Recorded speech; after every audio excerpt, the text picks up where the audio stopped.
सिर्फ लगता ये है कि बाउंड्री के अंदर सिर्फ बॉडी दफन करने के लिए कब्रिस्तान नहीं है, ये सारी सर्विस जो होती है उस स्ट्रक्चर में वो सारी चीज़ें थी। अब वो 80-90 साल पुराना स्ट्रक्चर था जो जर्जर हालत में था, उसको हम रिकंस्ट्रक्ट कर रहे हैं। अब हमें ज़रूरत क्यों है गेटों की? क्योंकि जो पुरानी मेरा मेन गेट है उसकी चौड़ाई महज 9 फीट है। हमारे यहाँ मिट्टी डंप करने की ज़रूरत होती है हर 6 महीनों में, तो जो बड़ी गाड़ियाँ आती हैं वो किस गेट से डंप करेंगे? पहले आप हमको ये बता दें। बगल में महिला कॉलेज बन रहा है, तो ये 3 साल 4 साल पहले का डेवलपमेंट है और मेरा 110 साल पुराना कब्रिस्तान है। अब कोई मेरे पड़ोस में आके ग्रेजुएट कॉलेज प्रबंधक ने अभी तक कोई कंप्लेंट नहीं किया। आप ये चीज़ को नोटिस में ले लें। कोविड का गाइडलाइन था कि कोई भी किसी का डेथ होने पर बॉडी बर्निंग घाट या कब्रिस्तान जाएगा, डायरेक्ट किसी के परिजन के घर नहीं जाएगा।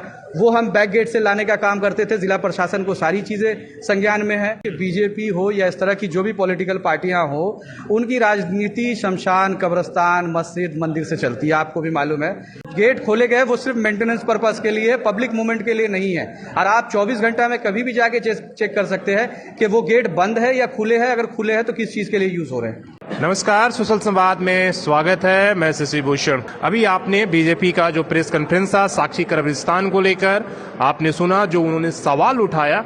अब यहाँ पर जो है साक्षी कब्रिस्तान वेलफेयर कमेटी के संयोजक हैं रियाज शरीफ, सही है परिचय ना? हाँ, तो उन तमाम सवालों को अभी ये जवाब देंगे। और सबसे पहले बातचीत करने के लिए आपका स्वागत है। बहुत बहुत धन्यवाद। सबसे पहला सवाल ये है कि आप जब से कॉलेज बना है, जो सवाल उठाया है आपने, पीछे पहले मुख्य एक दरवाजा था स्टेट माइल में, अब आप 9 से 10 छोटे छोटे दरवाजे खोल दिए। उसके पीछे क्या कारण है? क्या आपके दिमाग में कौन सा षड्यंत्र चल रहा है? अब कब्रिस्तान को लेकर मैं नहीं समझता कि कोई षड्यंत्र किसी के दिमाग में होना चाहिए। पहले तो स्पष्ट कर दूं, मैं पहले अपने साक्षी कब्रिस्तान के बारे में बता दूं कि साक्षी कब्रिस्तान क्या है, उसकी क्या सेवाएं हैं, कब से है और हम क्या कर रहे हैं। साक्षी कब्रिस्तान कमेटी विथ रिकॉर्डेड मैं बात कर रहा हूं। हमारा प्लॉट नंबर है 1394, खाता number 245, RS plot number old plot जो है हमारा वो 2570। और आप इसको जाकर चेक कर सकते हैं कि हमारा 3.07 एकड़ रकबा कब्रिस्तान, जो मोर देन 110 सालों से वहाँ कब्रिस्तान स्थापित है और जिसके 3 से 4 गेट हुआ करते थे पूर्व में। मेरे पास सारे एविडेंस है, सारी एग्जिस्टिंग बिल्डिंग्स की फोटोग्राफ्स है। पीछे में भी होता था। पीछे में गेट है जो इमरजेंसी गेट है हमारा। अब हमें ज़रूरत क्यों है गेटों की? क्योंकि जो पुरानी मेरा मेन गेट है उसकी चौड़ाई महज 9 फीट है। हमारे यहाँ मिट्टी डंप करने की ज़रूरत होती है हर 6 महीनों में, तो जो बड़ी गाड़ियाँ आती हैं वो किस गेट से डंप करेंगे? पहले आप हमको ये बता दें। हमारे यहाँ हाई मास्ट लाइट लगा हुआ है, जो टाउन इलेक्ट्रिकल की गाड़ी हाइड्रा इंटर करता है उसको मेंटेनेंस देखने के लिए। हमारा पर्पस वो है, पब्लिक मूवमेंट के लिए गेट नहीं है। पहली बात। एक बात और आई थी कि बगल में महिला कॉलेज बन रहा है, तो ये 3 साल 4 साल पहले का डेवलपमेंट है और मेरा 110 साल पुराना कब्रिस्तान है। अब कोई मेरे पड़ोस में आके ग्रेजुएट कॉलेज प्रबंधक ने अभी तक कोई कंप्लेंट नहीं किया। आप ये चीज़ को नोटिस में ले लें। जो असामाजिक तत्व के लोग या कुछ राजनीतिक लोग जिनकी असामाजिक नहीं हो, बीजेपी के जो युवा मोर्चा वो आपका कर रहा है।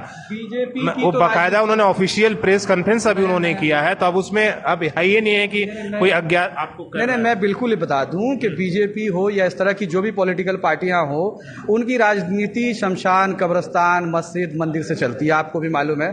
आज जमशेदपुर में कोई पूछने वाला नहीं है उन सो कॉल्ड लीडर्स को, तो उनके लिए एक नया मुद्दा आ गया।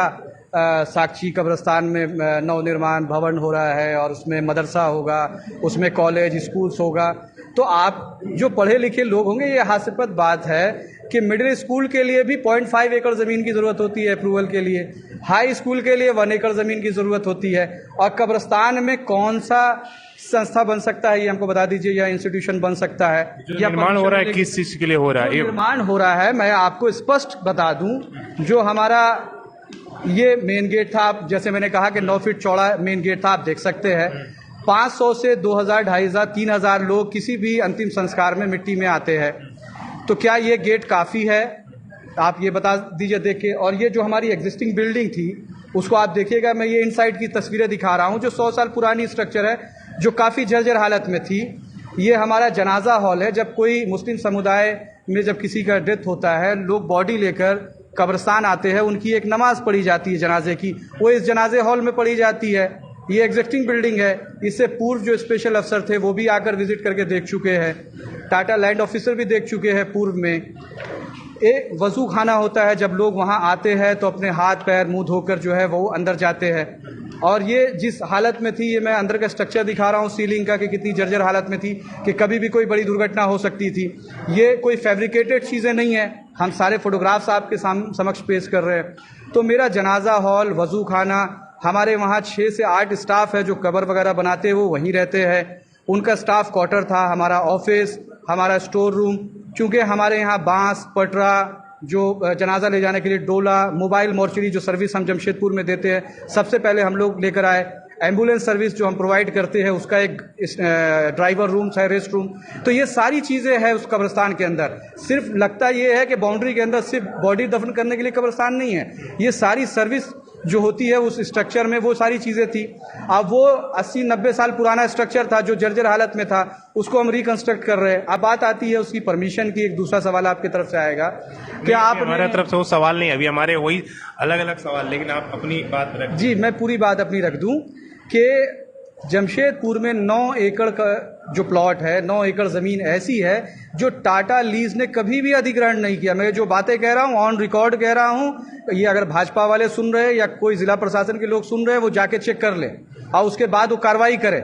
9 एकड़ का जो पूरी ज़मीन है टाटा लैंड में, वो कभी अधिग्रहण नहीं की गई। उसमें आउट ऑफ 9 एकड़ 3.07 एकड़ वो कब्रिस्तान है एब्सोल्यूट। हम टाटा लीज एरिया में नहीं है। मैं ये बताना चाह रहा हूँ कि जब हम Tata lease area, Tata command area में नहीं है, तो जेएनएसी जो फॉर्म हुआ है वो टाटा लैंड एरिया में नक्शा और मैप पासिंग के लिए है। तो जेएनएसी का ये अधिकार क्षेत्र ही नहीं है कि वो हमको नक्शा पासिंग दे दे। हमने तो आज आग्रह किया है उपायुक्त महोदय को, रिटर्न में सारे डॉक्यूमेंट सबमिट किए हैं कि अगर जिला के पास कोई ऐसी बॉडी है जो मेरा नक्शा पास करा के दे सकती है तो हम रेडी है। हमने कहा हम रिटर्न में देने को तैयार है। और जिस वक्त हमको जेएनएसी ने नोटिस किया, आज से 15 दिन पहले, 15 दिन में एक ईंट की जोड़ाई नहीं हुई है, लोगों को मिसगाइड किया जा रहा है। एज इट इज़ कंडीशन में हमने जिला प्रशासन का उसके बावजूद पालन करते हुए उनके आदेश का हमने काम को यथास्थिति रोक दिया। हम उस पर कोई फर्दर कंस्ट्रक्शन का काम नहीं हो रहा। आप जाके कभी भी चेक कर सकते हैं, आपके पास कैमरा है, माइक है, आज़ादी है, आप जाइए और चेक कर लीजिए कि मेरी बातें सत्य है या नहीं। मैं उन सवालों की तरफ लौटता हूँ। आप वो तो ठीक है, जेएनएसी और आपके बीच में आपने नोटिस दिया, उसको आपने जवाब दे दिया, वो क्या आगे करेंगे नक्शा। उससे बड़ा सवाल जो कहा जा रहा है कि भाई देखिए, यहाँ बगल में महिला कॉलेज आ चुका है, आप गेट खोल रहे हैं, कल का वहाँ दुकान बनाएंगे, वे टीचिंग की घटना, महिला के छेड़खानी की घटना बढ़ेगी, तो आप उसको बढ़ावा देने की कोशिश कर रहे हैं। तो उस चिंता को आप किस तरीके से देख रहे हैं, जो सवाल चिंता जाहिर की जा रही है? अच्छा, एक ये जो बात आपने कहा, मैं समझता हूं कि लोग अगर इतने ज़्यादा संवेदनशील है महिला कॉलेज को लेकर, तो मैं उन लोगों से सवाल पूछ रहा हूं जो आज ये ड्रामा कर रहे हैं प्रेस कॉन्फ्रेंस, और सुनने में आया कि डीसी का महाघेराव करेंगे, 17 तारीख को महाघेराव करेंगे। वो बताए कि आज से 1.5-2 साल पहले वो कौन सी एक्टिविटी वहाँ अंजाम दे रहे थे। महिला कॉलेज जो एक सरस्वती का मंदिर है, उससे बड़ा मंदिर तो हम नहीं मानते कि और कहीं होता है इस दुनिया में, इस ज़मीन पर। आपने कैसे ग्रेजुएट कॉलेज की बाउंड्री से सटाकर एक टेंट बनाया और वहाँ एक इलीगल चबूतरा बनाया और कुछ मूर्तियाँ स्थापित कर दी। ये वही ग्रुप है बजरंगबली के मंदिर वहाँ पर है। मंदिर देखिए, मंदिर तो झंडा वहाँ पर है। मंदिर तो उसको कहा जाता है, अगर टाटा लीज ने वहाँ 2-4 एकड़ दे दी है तो मोस्ट वेलकम। मैं चाहूँगा कि टाटा लैंड उनको मंदिर के लिए ज़मीन दे दे, मेरा कोई उसमें विरोध नहीं है, कोई आपत्ति नहीं है। लेकिन अगर वहाँ इलीगल चबूतरा बनाया गया, वहाँ पंडाल बनाकर मूर्तियाँ रखी गई, तो वो तो इलीगल एक्टिविटीज़ में आता है, वो अतिक्रमण के कैटेगरी में आता है, और जिला प्रशासन ने वहाँ से उसको हटाया। आपने उस पर विरोध नहीं जताया? हम लोगों ने कोई विरोध नहीं जताया, हम कहीं कंप्लेनर नहीं है, हमने कहीं पार्टी बनने की कोशिश नहीं की।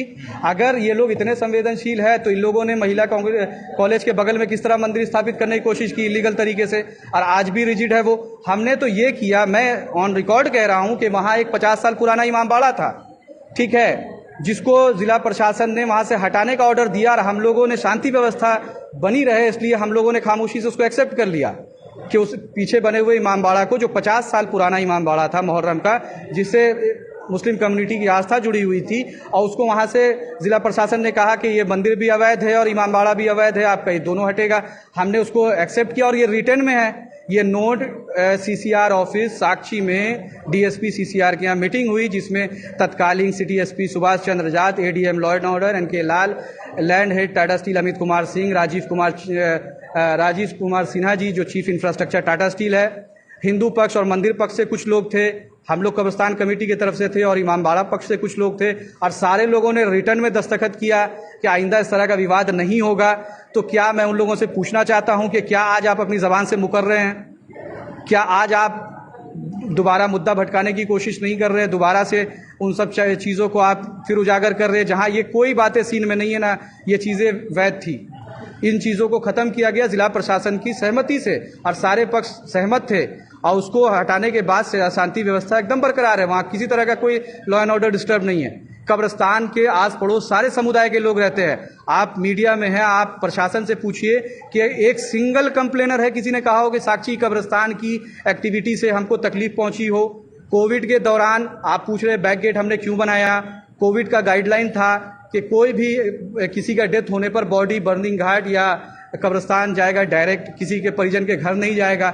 वो हम बैक गेट से लाने का काम करते थे। जिला प्रशासन को सारी चीज़ें संज्ञान में है। उसके जो भी अनुष्ठान हुआ करते थे, पीपी किट पहन के 2 लोग करते थे अपने परिवार के लोग, तो वो सारी चीज़ें होती थी। लवारिस बॉडी जो 25 से 30 हर साल साक्षी कब्रिस्तान रिसीव करता है, चाहे वो एमजीएम से हो, चाहे रेलवे जीआरपी से हो, या दूसरी जगहों से जो हमें बॉडी रिकवर होती है, हम उसका अंतिम संस्कार साक्षी कब्रिस्तान में करते हैं। उसके लिए एक कमरा है, आप कहें तो हम उसको छोड़ देते हैं सड़कों पर। ये जिला प्रशासन का दायित्व है, कर्तव्य है कि उसका निपटारा करें। और हम बार बार ये कह रहे हैं कि ये जब इतनी बड़ी भीड़ आती है जनाजा लेकर, तो उसकी जो नमाज पढ़ी जाती है उसका ये हॉल है, जनाजा हॉल, वजू खाना, ये सारी चीजें आप कह रहे हैं कोई कमर्शियल एक्टिविटी नहीं है, कोई स्कूल नहीं संचालन हो रहा है ना, आगे भी जो दरवाजे खुले वहां भी आपकी कोई बिल्कुल नहीं। जो गेट खोले गए वो सिर्फ मेंटेनेंस पर्पस के लिए, पब्लिक मूवमेंट के लिए नहीं है। और आप 24 घंटा में कभी भी जाके चेक कर सकते हैं कि वो गेट बंद है या खुले है। अगर खुले हैं तो किस चीज के लिए यूज हो रहे हैं। वो गेट पब्लिक मूवमेंट के लिए है ही नहीं। एकदम साफ मैं स्पष्ट कर देना चाहता हूं। और बार बार मैं ये कह रहा हूं आप लोगों के माध्यम से, और जो लोग भी मिसगाइड हो रहे हैं या जिनके मन में जो भी आशंका है, हमारा साक्षी कब्रिस्तान में कैंप ऑफिस है, क्योंकि मेन ऑफिस तो टूट गया कंस्ट्रक्शन के दौरान। हम तो किसी शेड के नीचे बैठ रहे हैं। आप आइए और वहाँ निरीक्षण कीजिए। जिला प्रशासन के लोग, मीडिया के लोग, या हमारे जो भाई भाजपा के साथी जो ऑब्जेक्शन कर रहे हैं, हम उनको भी दावत देते हैं कि वो भी आ जाए कब्रिस्तान परिसर के अंदर। 1-2 नहीं, 50 लोग पूरी टीम बनाकर आए और हमको सूचना देकर आए और मेरे पूरे कब्रिस्तान का भ्रमण करें और उनको क्या चीज़ जानना है वो देख लें। आ जाइए, मैं आपके सारे सवालों का जवाब देने के लिए बैठा हूँ वहाँ। चलिए, बहुत बहुत धन्यवाद। आपने तमाम सवालों को बड़ी ही इत्मीनान से, उन तमाम सवालों के इत्मीनान से आपने जवाब दिया। और इन्होंने कहा कि चलो एक कम से कम, इन्होंने कहा कि भाई जिसको भी आपत्ति है आप आ सकते हैं और देख सकते हैं कि हम क्या कंस्ट्रक्शन कर रहे हैं। और जहां तक गेट का सवाल है वो पब्लिक मूवमेंट के लिए नहीं है, इस तरह के बात ये कर रहे हैं। तो आगे आप ही क्या राय है, आप कमेंट करके ज़रूर आप बता सकते हैं। हमने दोनों पक्षों की जो आज का प्रेस कॉन्फ्रेंस था बात सुनाने के लिए कोशिश की। अब बाकी आप अपनी राय बना सकते हैं। धन्यवाद।